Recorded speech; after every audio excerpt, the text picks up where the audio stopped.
we thought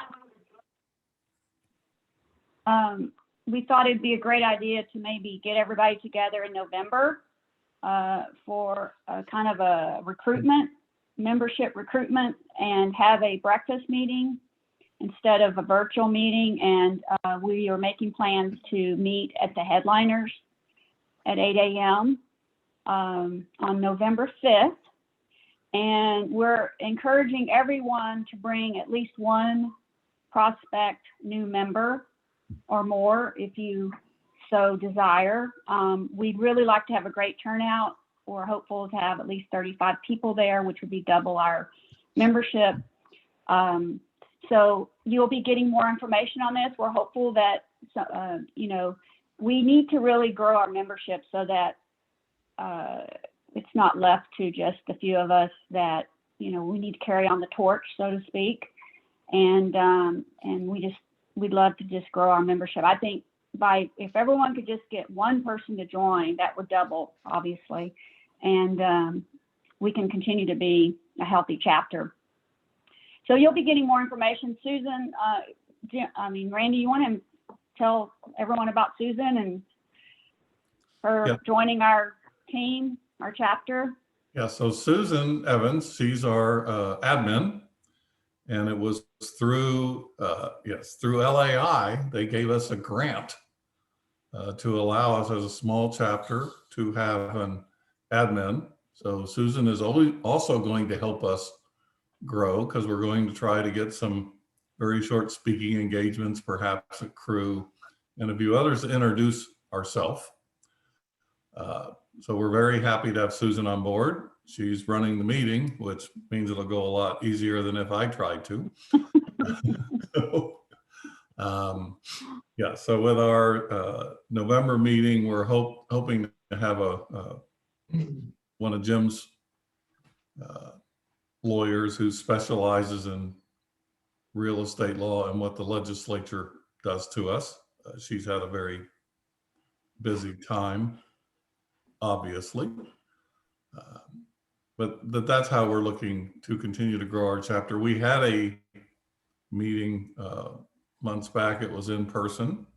Everybody loved it, but then this Delta variant popped up, and we just decided it was not prudent to try to meet in person. I mean, I read in the paper today that one of the elementary schools in Kyle, which Diane is a suburb of ours, 10% of the kids have tested positive for COVID. Oh, wow.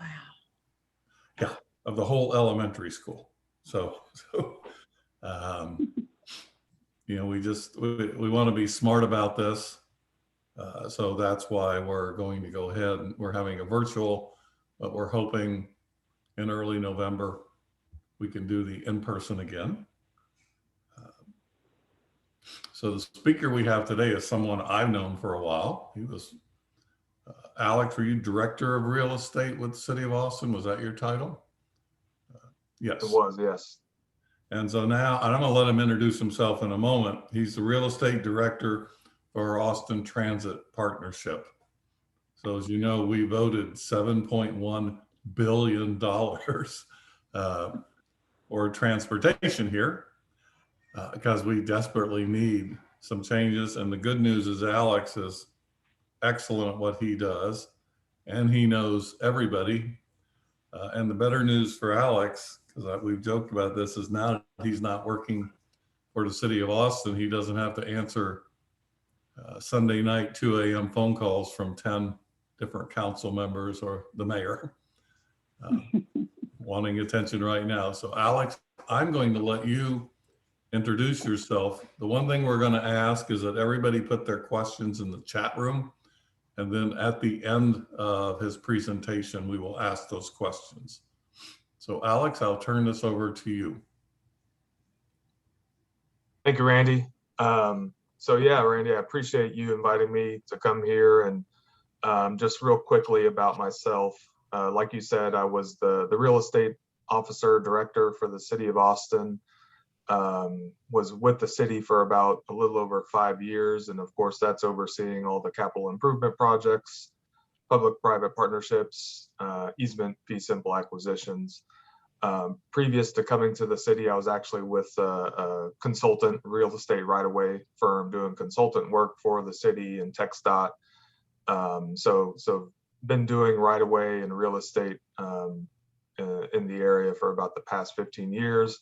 I come from, I claim to be from Ohio. I got my degree from Wright State University in Dayton. My dad was in the Air Force, so we traveled around, but ended up staying there in Dayton, Ohio, and getting my degree from Wright State.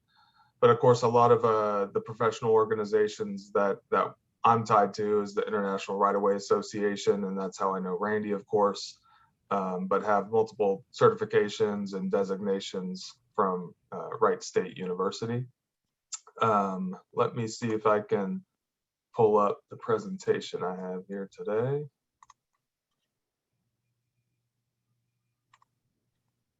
I know we got it to work earlier today, so it shouldn't be a problem.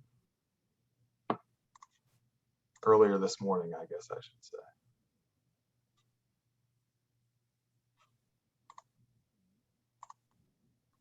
Well, one moment.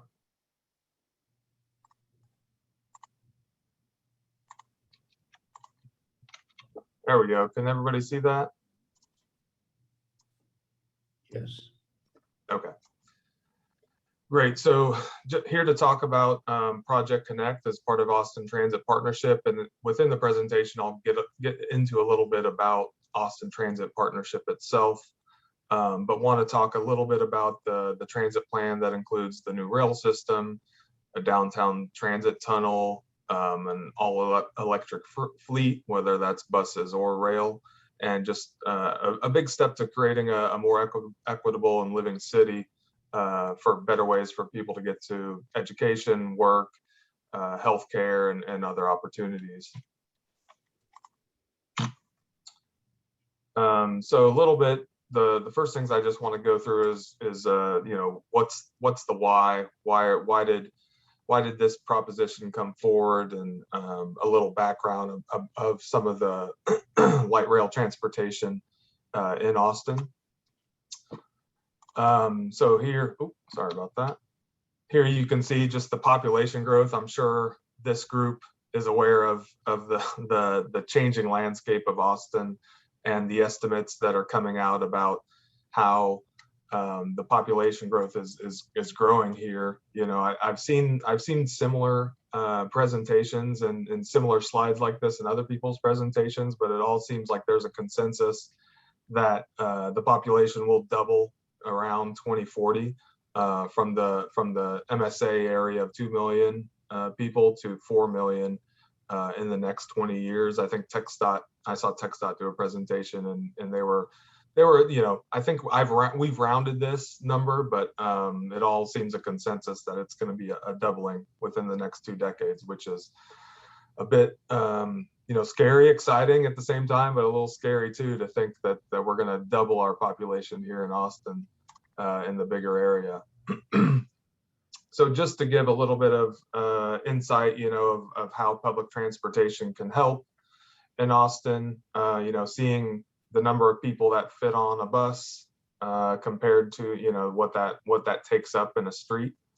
The same number of people on bikes, you can see, you know, those are the same number of bikes for the people that are in a bus, and then of course the same number of cars for all those people that could potentially fit on the bus. And I think we all have this, you know, simple understanding that of course public transportation helps with congestion, but it's good to see these kind of visualizations to see how much more the same number of cars fit on a street compared to a bus for those individuals.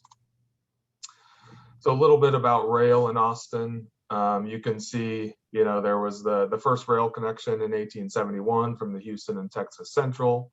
You can see the Austin and Northwestern line that connected Austin to Llano. And then the Missouri MOPAC, right? The MOPAC Railroad, there was a commuter line on there, which was the final Texas Eagle that ran there in 1970. And before I go on, I am a bit of an implant, like I said, so I've only been in Austin myself since 2009 and in Texas since 2005. So I know there's people here in this virtual meeting room that have a lot more experience and probably know a lot more about some of this transportation and the history of it here.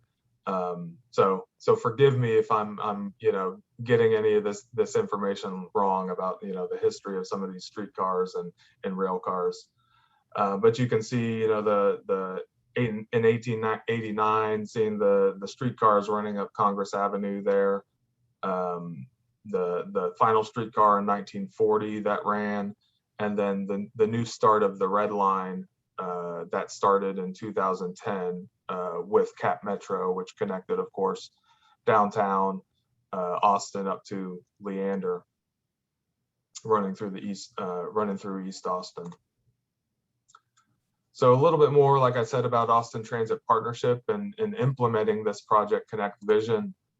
So this is the full map of what the voters approved on this past Proposition A for Project Connect, and really the main things that that we're working on are this orange line that runs, and so actually this shows a portion that was not funded in the proposition. So the part that was funded comes from this North Lamar Transit Center on the north side, running south down Lamar Avenue. You can see here's the other half of that map, but running down Lamar and Guadalupe, Lamar, Guadalupe, running to the west of the Capitol complex, down through downtown, tunneling under Lady Bird Lake, and then running south down Congress Avenue. And the funded portion is to bring it to Stastny, but there is a future plan to bring it all the way to Slaughter. And then the blue line is the other piece, the orange line and blue line, the two major light rail pieces. The blue line, of course, is to connect the airport, running down Riverside Drive, doing a bridge over Lady Bird Lake near the Statesman track, if you're familiar with the downtown Austin area, running alongside the convention center, and then taking a left onto 4th Street and connecting with the orange line. So the blue line, theoretically is part of this orange line. So they're kind of marked here together, but it's essentially the orange line that runs north-south, and the blue line connecting airport to the orange line off of 4th Street. So you can see the existing red line here. There is a planned green line that's a later phase, but that would be coming out of that downtown station or downtown area and heading up towards Manor. And that's on existing right-of-way that Cap Metro owns. And then the purple lines are the bus rapid transit points. So you can see the additional access points for those buses. So just what I was talking about of what those program components are for that were passed by Project Connect. Of course, the orange line, like we talked about, the blue line coming from the airport, the gold line being the Metro Rapid buses that run within those corridors as well. There's a downtown tunnel to connect the orange line downtowns, and so what you see here for the majority of these lines, the blue line and the orange line, it's planned to be underground. So the plan is to have essentially a subway system operating in the downtown core areas for both that orange line and blue line. And so, there's definitely expenses that come along with that, but that's the plan that we've been moving forward with to carry out this new light rail system in Austin. Of course, like I said, the Metro Rapid piece buses connecting Expo Center, Pleasant Valley, Menchaca, and Oak Hill. Green line, like we talked about, going to Manor. The red line improvements, we're working on a new station at Q2 Stadium, the new MLS stadium. that I'm looking forward to. I've gone to a couple games out there already myself, and I'm looking forward to have a station right at the stadium instead of stopping, a mile past and having to walk. And then there's also a stop planned at the Broadmoor development that's near the Domain, which is the old IBM campus. But then also just additional new facilities, neighborhood circulators, and investments into technology and anti-displacement investments. So this is just to give a kind of a high level view of where we're at with the sequence plan. You can see that the primary focus for us is the orange line and the blue line, and to have those sequenced in the next 9 years, right? So we're currently in NEPA right here, the gray being NEPA preliminary engineering, the light blue being final design and procurement, and then the darker blue being construction and commissioning of those lines. So hoping the plan to be after year 9 completed with construction. The red line, you can see that we're planning to do those McCullough and Broadmoor stations here in the next 3 years. And then the green line is a future phase, which was funded from Project Connect, but will be starting out in year 8. The Metro Rapids are additional work that we have going on, phase 1 lines, as well as the gold lines for completing NEPA.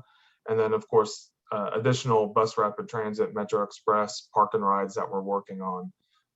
And then you can see these anti-displacement investments that were part of Project Connect. There was $300 million that was allocated to ensure that and invest in anti-displacement dollars, whether that's TODs, transit-oriented developments along the lines, potentially displacements of any sort of residential occupants or owners or tenants along the lines, and also looking at even businesses and how we might be able to help with displaced businesses that are being impacted by the lines.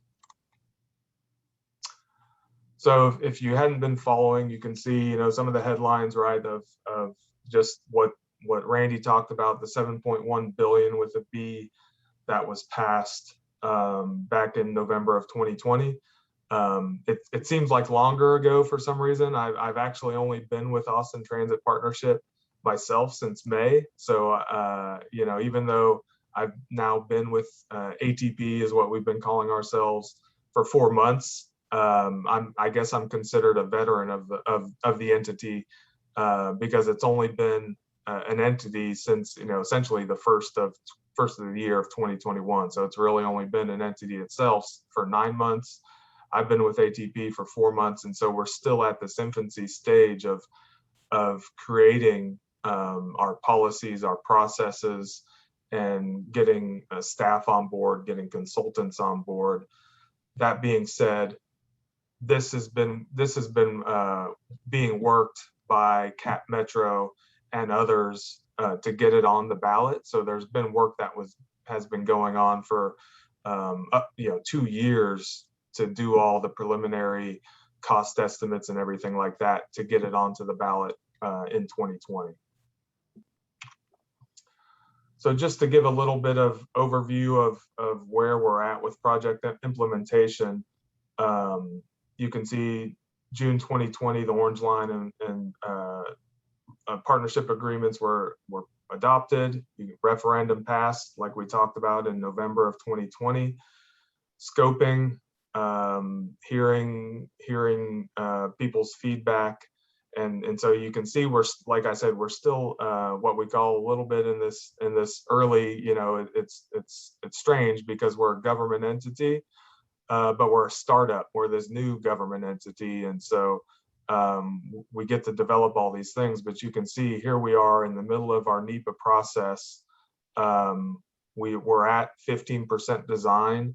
If you go to the website, atptx.org, and I can have that at the end as well. you'll be able to see the 15% design plans and be able to provide feedback. And that's where we're at right now, is having community meetings. We did the 15% design. We presented the 15% design to the ATP board. We've presented 15% design to a lot of virtual meetings. Just like you all, we've had to do these things virtually. We think we've been really successful having the community participate in showing them the 15% design and being able to get feedback from them and taking that feedback back to the engineers that are working on the design. So we're hoping, our next step here is to get to a draft environmental impact statement, and then our final EIS and our record of decision. Right now, this process is anticipated to end in right now our plan is December of 2022 to get this record of decision for us. Once we get the record of decision is when we can actually start acquiring properties under the FTA. So the Federal Transit Authority is the federal entity that that oversees these light rail projects for the federal government, and that's who we have to essentially answer to and also go to for reimbursement dollars that they've now said, we see this as a project, we're going to partner with you on this. And so we have to make sure that all the work that we're doing is under compliance with the FTA moving forward. So December 2022 is when we hope to get that record of decision, the ROD, and then start acquisition shortly after that. So you can see final design and contracting 2023, 2024, and hopefully having construction start in 2024. Of course, they all, from being from the real estate perspective, they always just seem to cram it in here of, we got to go acquire real estate from 2023 to 2024, which, we always raise our hand and say that's not enough time, but we will do our best. So construction over these next 4 years and light rail service is anticipated to begin in 2028, 2029. So as you can see, we're 7 to 8 years out of having this orange line and blue line, right? This is the timeline really for the orange line and blue line. Some of the bus rapid transit projects are planned to be out, within the next 3 years for completive construction, because they're not as construction heavy and not a whole lot of real estate needed. There is some real estate needed for those bus rapid transit projects, but not to the extent of these orange lines and blue lines. So this is just another shot of where we're at with our implementation and our key milestones. Like I said, this draft 30% design we're anticipating in April, May 2022, and complete design, end of summer 2022, and moving forward with that record of decision at the end of 2022. So really, the rubber needs to be hitting the road here at the end of 22. We're going to have to be, we'll be right at 30% design. We're going to start, hopefully, I've already started meeting with property owners along the lines. We've been having the community meetings with a lot of the impacted property owners, but where our initiations of negotiations is really going to start is here at the very earliest of 2023, so that we can keep our timeline moving forward and hit our construction schedule and have the construction complete hopefully within the next 7 to 8 years. So just a quick kind of overview of what 15% and 30% and those different milestones of the design completeness looks like. So 15%, if you go and look on those plans on the website that we have out there, it's really just a footprint of what the engineers say, here's what you need, within the right of way to have the rail guideway within the existing right of way. For the most part, we are going to be within existing city street right of way. So running north and south, Congress Avenue and Guadalupe, and then Lamar on the orange line, and then the blue line within Riverside Drive coming from the airport. There will be some areas where we'll need to, of course, be outside of that right of way, but the plan is to have the rail guideway within the existing city streets. And I have a couple slides to touch on that to show everybody how that would work. 30% though will take into account utilities, whether they're subsurface or above surface, drainage, trees. If you've done work in Austin, we like our trees here, and you need to, if you've done permitting with the city, you have to account for impacts to those heritage trees and mitigations to those trees as well. So taking into account trees, like I said, drainage, utilities, all those things that will also be impacted as part of our design. And then once you get into 60% design, is taken into account, do we really need, you're showing 1 foot, do we really need 1 foot? Could we take that back and we don't impact this property at all? We're doing those things at 15% and 30% design, but we're really fine tuning those things as we move forward with 60 and 100% design of how this entire project moves forward, because it's not just about the guideway, it's also about pedestrian and also landscape of the right of way as well. So it's not just putting the rail down the city streets, it's the rail, it's the roads, it's the pedestrian sidewalks, as well as bike lanes for those bicyclists as well. We're a transit company, and so cycling is part of that transit as well. And so we want to provide those improvements in those corridors that we're going to be impacting as well. So a little bit of what ATP is and how we got created.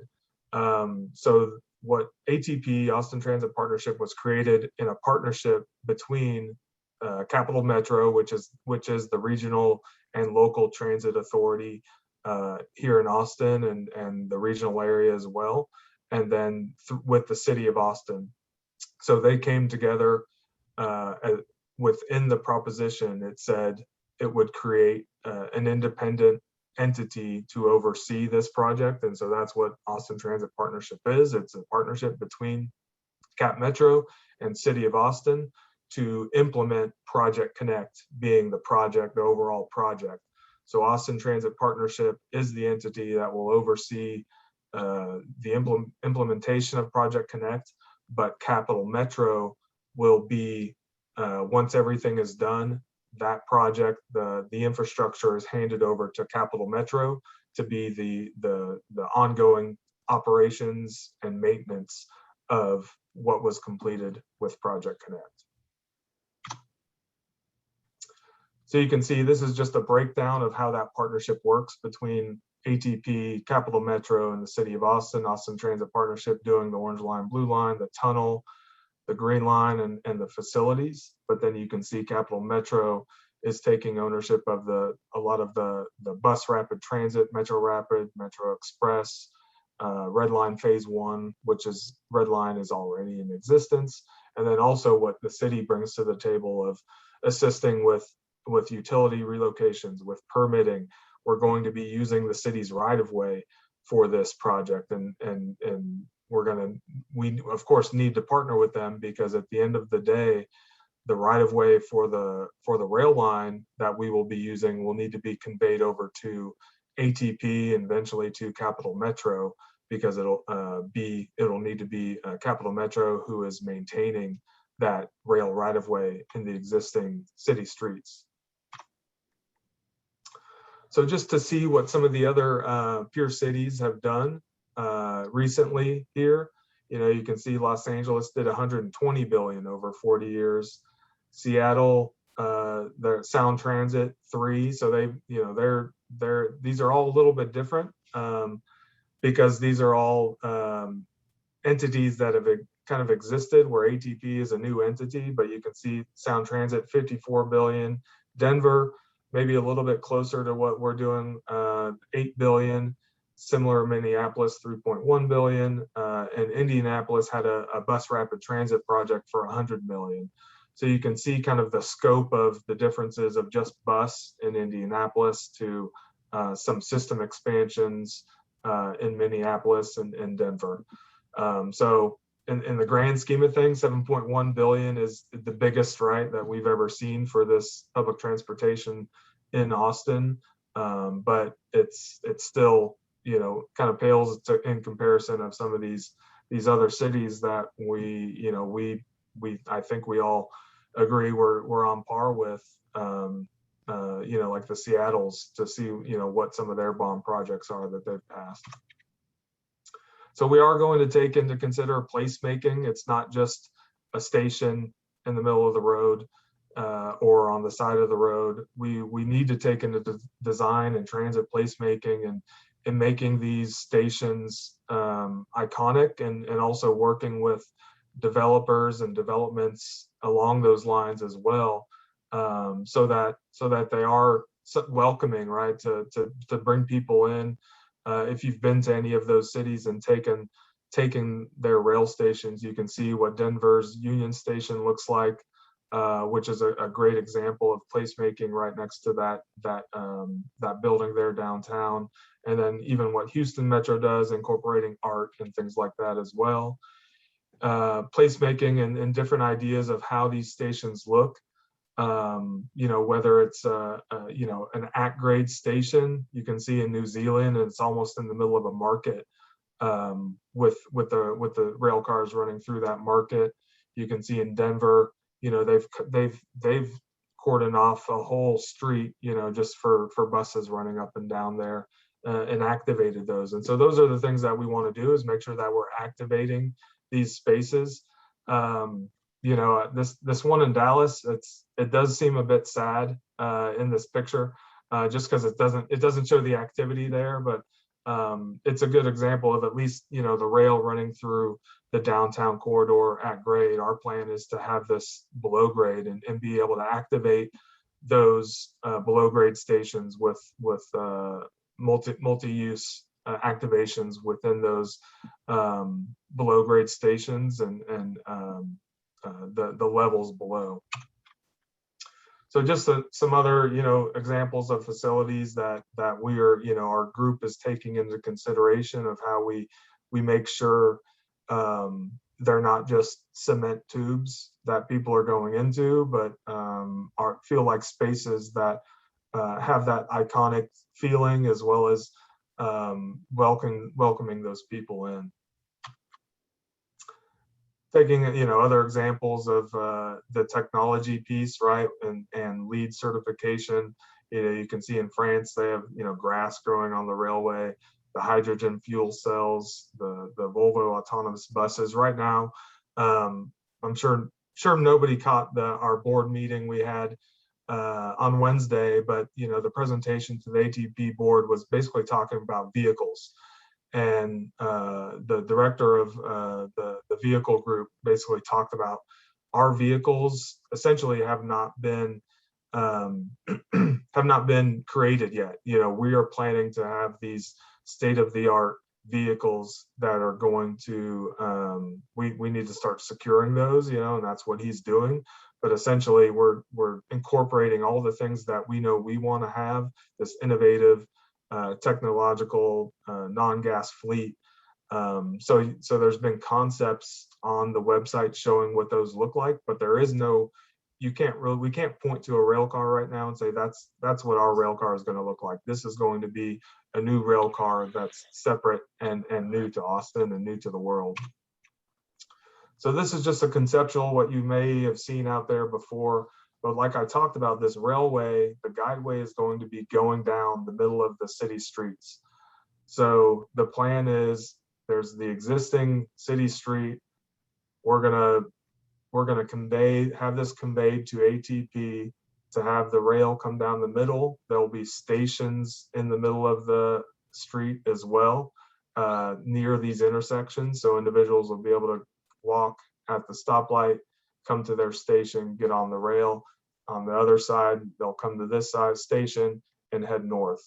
But you'll see The plan is to not necessarily take any of the existing lanes away. So that's why we're going to need additional right-of-way on one side or both sides to add the landscaping, the bicycle lanes, and then the pedestrian lanes, as well as keeping left turn lanes. The one thing that will be impacted by businesses is not having the ability for left turns in a lot of the guideway. They're going to have to go down to a stoplight to be able to come back. So that is, impacts to businesses that we're having conversations with, that a lot of these, you're not going to be able to have a left turn in or a left turn out of these businesses, because of this is going to be protected by a median that's not going to be able to allow for that in most cases. Station location principles.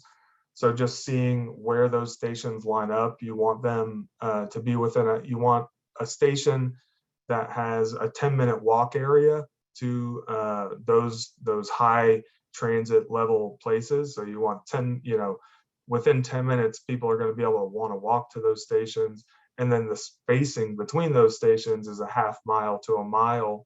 And that's for the orange line and blue line. So you can see we've kind of strategically placed those there to allow for multiple stations along this line. If you've been in Austin, taken the red line is more of a commuter rail, or a regional rail. So there's not a whole very many stops along the red line, where the blue line and orange line, those stations are going to be closer together, and there's going to be more stops along those lines. A little bit about where we can place stations and how those stations can work. Now that I've seen this and presented this, it all makes sense, but you can't have station on an incline or decline. You need it on a flat land. You can't have stations on a curve because it prevents the connectivity to the station pad. You need it on a straight line. So those are additional things we have to take into consideration. Just some concepts of what we think, our new buses and rail will look like. Also just some conceptuals of this is what the station would look like at McCalla, which is the new soccer stadium up near the Domain area, if you haven't been there. This is a conceptual of the airport station. So, I think this is exciting for a lot of people, that you could just take the rail into the airport, have the station right there, as well as when you come back from the airport or touring Austin, you can hop on the rail and take it right into downtown. I know in my trips, I've gone to Minneapolis, Denver, Portland, a couple other ones, right? It's been convenient. That's what I've done. I haven't had to rent a car. I just hop, as long as my meetings are downtown, I can hop on the rail station at the airport and take it right into their downtown city and go to my hotel. And my meetings are typically downtown. If not, of course, we can all Uber. So this is one of those concepts I just wanted to show of where we're at with the 15% design. This is one that actually shows an elevated station.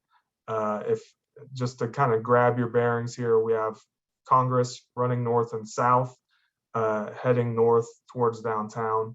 You have Ben White, or 71 or 290, the 18 names that Ben White is known as here. But there's an existing Cap Metro bus station, park and ride here. And so the plan is to have a rail station along Congress right here near that transit center. The plan here, you can see the cross section, is to have this elevated station, because we're going to have to elevate the rail line as it crosses over Ben White.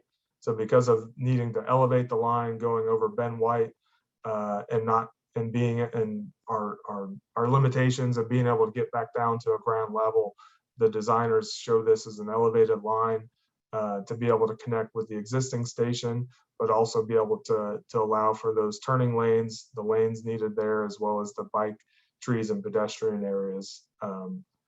So you can see it's a little offset. So this wouldn't be in the middle of the road like some of the other stations. This is an offset one on one side of it. But you can see the design kind of shows it once the station ends and it gets back to grade, it goes back to the middle of the road, the middle of the city street here. But you can see the funded portions and all the different stops on the orange line. The unfunded portions are these dash lines at either side, but the funded portions are these stops between the North Lamar Transit Center and Stastny. Here's just another profile of what it looks like in the middle of the street, how stations would be planned here in the middle of the street, how turn lanes are on side to allow for turn lanes at intersections. Not, most of these existing city streets have 2 lanes, and so the plan is to keep 2 lanes for traffic to go down those streets and have the turn lanes when needed, but also provide that landscape blockage, protected bicycle lanes, and sidewalks. There's some cases where it's too much, and we maybe not have the landscape, and there may be a shared use path of maybe 8 feet, not a specific bike lane and a specific ped lane. But you can see the guideway needed for rail is 28 feet to fit these 2 rail cars and rail lines down the middle of the right of way. So it's 28 feet that we'll need in most cases for that right of way. This one, you can see it's a little bit wider, 25 and a half, but of course it has that station here packed into that as well. So other considerations, right? I think, a lot of people know we have right of way constraints. A lot of these city streets are tight. We're going to need, there's going to be impacts to parcels and properties, businesses, residences along these corridors. For the most part, downtown, it's going to be underground underneath the right of way. So hopefully not have impacts to a lot of the businesses downtown, because we can be underground within the right of way there. But when we're at grade or above on Riverside, on Congress, on Guadalupe, on Lamar, we need to acquire additional right of way on either side for the rail guideway going down the middle. There's going to be utility impacts, utility relocations. There's some parkland that's going to be impacted, whether we're going below it on the orange line underneath Auditorium Shores, or going above it on the blue line, crossing the Statesman site over to the Waller Creek outlet area on that north beach of Waller Creek. There are some historic and iconic properties that we need to take into consideration and our impacts to those. Tunneling, eminent domain authority is a big one for us. I know we got about 9 minutes left. I'm trying to run through this real quick to save time for some questions. So ATP does not have the power of eminent domain. That wasn't something that we got from the voters, and that's not something that we have from state as well. And so we're going to be partnering with the city and Cap Metro in that partnership and using their authority to be able to do this for public purpose, right? This is a transit public purpose. And so that's key to our partnership with both those entities, to be able to use that power of eminent domain for a project of this scale. It's going to be hard to not have to utilize condemnation for this project. And that was it. I have my email down at the bottom there. Our website address was much longer. It used to be austintransitpartnership.org, but now we've got a new website, or new domain name, atptx.org. So it's much easier to get emails from people when I tell them my new email address, and also direct them to our new website domain address of atptx.org. So I'll go ahead and stop sharing, and not sure if there's any questions that I'll be happy to answer. We do actually have a couple of questions. They are in the chat box. I don't know if you can see that, Alex. Yes. If you want to address the first one here, what are anti-displacement investments? So that's something that it's still being determined. I think at a high level, what that was is essentially dollars, the $300 million that can be utilized, whether it's in creating affordable housing on strategic pieces of land along the line close to stations, securing those properties and doing transit, what we're calling equitable transit-oriented development near those stations. So there's going to be places where we need laydown yards, and we're going to acquire those properties and fee for construction laydown spaces. And historically, what other transit agencies have done is, once that becomes surplus after, 3-4 years of construction, then they can create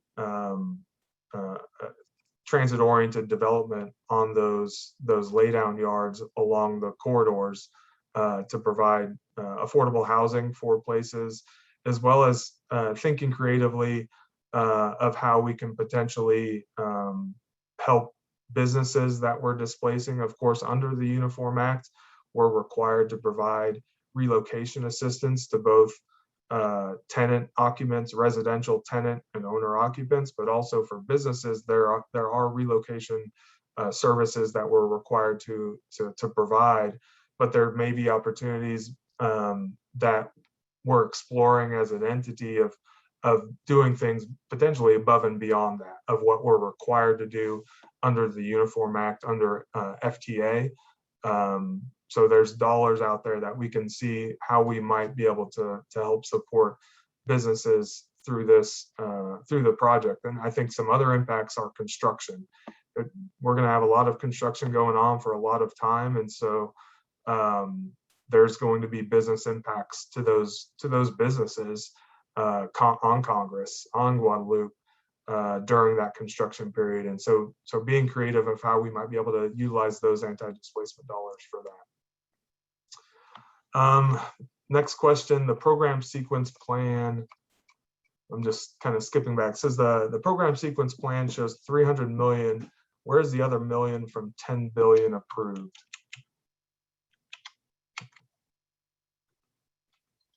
Trying to see where that.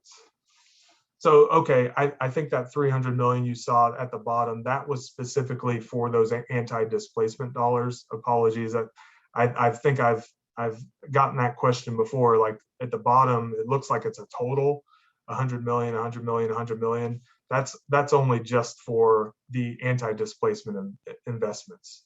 So those are spread out over the next 13 years, those anti-displacement dollars, but not the totals for the 7 billion for Project Connect. Those allocated costs are going to be spread out over the next several years for acquisition of land, which is a big one, but then also construction and vehicles and everything along there as well. And that's what we're currently going back and doing estimates on, all those things, to see how all the land purchase, vehicle purchases, construction costs is going to fit within that $7 billion. So hopefully that answers that question and provides a little more clarity there. What % of acquisition budget is allocated to condemnation costs? So we don't have a percentage right now for condemnation costs, but we know as part of our planning, we have our general counsel on board, where we know we have to get outside counsel because we're going to have condemnations, and we know we're going to have costs associated with settlements getting to condemnation. Of course, I think our hope is that it won't happen, but I'm a realist and I know condemnation is going to happen, and I know that we're trying to account for fair market value of what we're required to pay, of course, and going to those special commissioners hearings, and hopefully being successful with our appraisals, being close to what those special commissioners hear. But there is, that's what we're doing right now, is doing those cost estimates for our acquisition, including costs that we know we're going to have to go to condemnation and associated costs with those as well. So we're doing that right now, but I don't have a percentage that I can share at this time. The next one is, are we ensuring that rail car purchases will qualify for federal funds? Yes, we are. Everything that we're doing right now is ensuring that we're following FTA's requirements, and also making sure everything that we're doing, from vehicle purchases to land purchases to construction to design, all of those things, we're making sure that we are going to be able to get reimbursed or get funds from the feds, from the FTA for this. And so that everything that we're doing is on the basis that we are getting federal dollars. And so with budget being tight, knowing that yes, $7 billion is a lot, but we have a lot that we need to do. So our anticipation is that everything that we're doing needs to be under the auspices that we need to qualify to get reimbursed for federal funds or get matching from the federal dollars. The next one, what entity besides FTA has oversight on the spending of funds? So entity besides FTA. So we have an ATP board. So that was set up as part of the Proposition A, was we have a separate board that is made up of a council member. Right now it's the mayor, a Capital Metro board member, as well as other members of transportation and real estate on our board. So they are the entity that is approving our budget. We have a budget that we just submitted on Wednesday that was approved for this next fiscal year. So we have our ATP, Austin Transportation Partnership Board, that is approving the ATP budget. And then of course, like you said, the FTA has oversight of what our spending is, to get reimbursed of that. Who or what is responsible for where and how the funds are being used? Seems like an open checkbook. So, I mean, much like, I guess, similar to, I came from the city, and so, the council was the ultimate, decider of the budget. And then we had staff. So Randy Clark is the CEO of Cap Metro, and he's actually the executive director of Austin Transit Partnership. And so he's the one overseeing from the ATP staff side of keeping the budget of what the ATP board approves. So similar to other government entities, is what we are, is we're a local government corporation, which is a little bit different than, of course, a municipal corporation or a transportation entity, but wanted to kind of show that designation. We're still a government entity that reports to a board, and we have our own staff and our own budget, making sure that we're meeting those goals that the voters approved. Next question, Alex, what is the backup plan if we do not get the FTA funds for the federal match? I mean, I don't think there's, I guess from my perspective, and I'm sure Randy and my executive leadership might say something different, but I think, this whole program is based on getting those federal dollars. And so that's our plan, is we have to have those federal dollars in order to be able to implement this plan successfully. We've already gotten designated as a program under FTA, and so they're already have said, hey, we see ATP and Cap Metro as doing Project Connect, and so they've designated us as a project. So we're already well on our way of having that partnership with FTA. We already have project managers assigned from FTA that we are already sharing all our information and sharing our policies with, to ensure that everything that we're doing now is going to line us up to make sure that we get those federal dollars. Is Adler and Barron firm engaged to represent ATP right-of-way negotiations? No, not this time.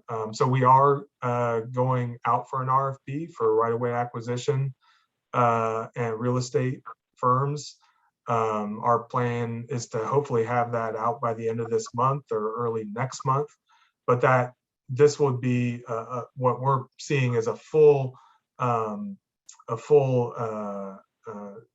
needs from right-of-way acquisition. So it's acquisition, relocation services, surveying, appraisal, environmental site assessment, property management. So this is an RFP where entities are going to need to team together, form prime and subconsultants to respond to the RFP. So we're hoping to have that out at the end of the month or early in October and have that out